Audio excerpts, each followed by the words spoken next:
Aujourd'hui, plongeons dans l'histoire d'un catcheur britannique dont le nom résonne à travers les plus grandes fédérations de catch, Nick Aldis. De ses débuts modestes dans les salles d'entraînement de Norfolk à ses exploits sur les rings de la WWE, en passant par ses règnes historiques à l'Atna et à Lava, son parcours est une véritable épopée. Cet article vous propose de découvrir l'homme derrière le personnage, ses combats, ses victoires et les défis qui ont forgé sa carrière. Genèse et début dans le catch. Nicholas Harry Aldis voit le jour le 6 novembre 1986 à Dorking, dans le comté de Norfolk, en Angleterre. Avant de se tourner vers le catch, il pratique la natation, le tennis et le culturisme.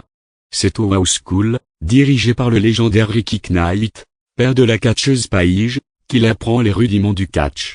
Il fait ses débuts sur le circuit indépendant britannique en 2004. Total Non-Stop Action Wrestling, l'ascension vers la gloire en 2008, Aldis signe avec l'ATMA, une fédération américaine en pleine expansion. Il y apparaît sous les noms de Brutus Magnus, puis simplement Magnus. Il forme notamment le groupe The British Invasion avec Doug Williams et Rob Terry. En 2012, il remporte les championnats du monde par équipe de l'ATMA avec Samoa Joe. Cette victoire marque le début de son ascension vers les sommets de la fédération.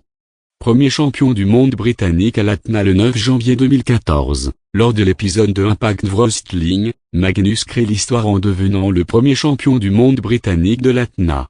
Il défie Steel lors d'un match de unification des titres. Cette victoire est un tournant majeur dans sa carrière, le propulsant au rang de figure centrale de la fédération. Ring Kicking et Global Force Wrestling. En 2011, Aldis participe à la filiale indienne de l'ATMA, Ring Kicking, où il remporte le championnat mondial poids lourd. En 2015, après son départ de l'ATMA, il rejoint la Global Force Wrestling, où il devient le premier champion mondial de la GFW. Il détient ce titre pendant 210 jours, établissant un record de longévité. National Wrestling Alliance, un règne historique en 2017. Aldis signe avec Lava, une fédération légendaire du catch.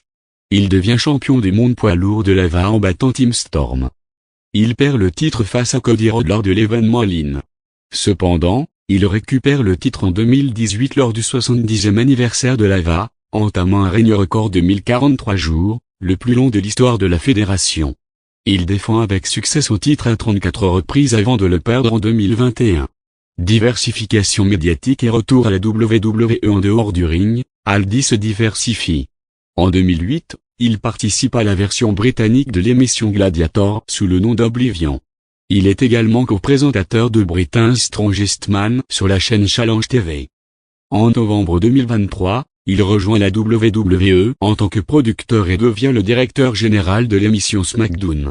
Il fait ses débuts à l'écran le 13 octobre 2023, introduit par Triple H, une figure qu'il a inspirée dès ses débuts.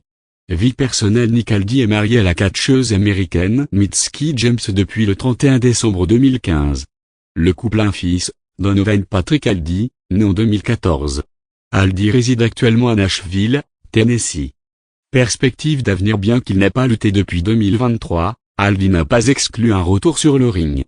Il a exprimé son désir de participer à un dernier match, soulignant son engagement envers la WWE et ses fans. Avec sa carrière déjà légendaire, un éventuel retour serait un événement majeur pour les amateurs de catch.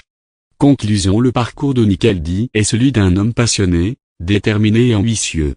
De ses débuts dans les salles d'entraînement de Norfolk à ses exploits sur les rings de la WWE, il a su s'imposer comme une figure incontournable du catch mondial. Son histoire inspire les jeunes catcheurs et rappelle que la persévérance et le travail acharné mènent toujours au succès. Nick Aldis n'est pas seulement un catcheur, c'est une légende vivante du sport spectacle.